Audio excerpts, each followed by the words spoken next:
E il testacoda del girone D è Monti Prenestini Sampolese. Amici di Gazzetta Regionale, benvenuti a Luigi Ariola. Va in scena la 27ª giornata di promozione.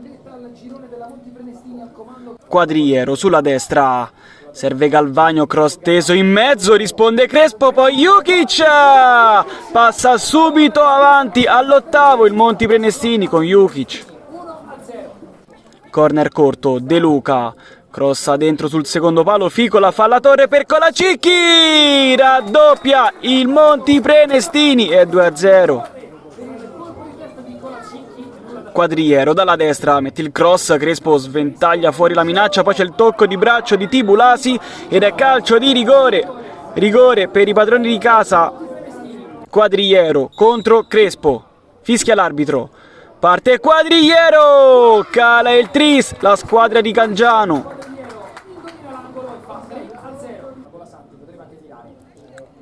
Cross di Galvagno, dentro ancora per Jukic, doppietta al 38esimo, poker.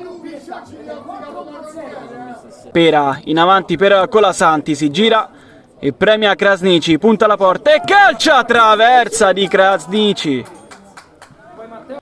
Pera, cambio lato, non la prende nessuno, la prende Galvani, ancora inarrestabile lì sulla destra, sterza, rientra, cross morbido, dentro per Jukic, 13 in campionato, tripletta, è la giornata di Jukic, 5-0.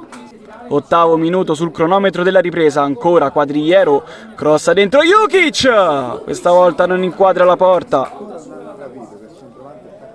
Manovra della Sampolese, Tibulasi per Mattias Proietti che si gira, pizzica la traversa Mattias Proietti.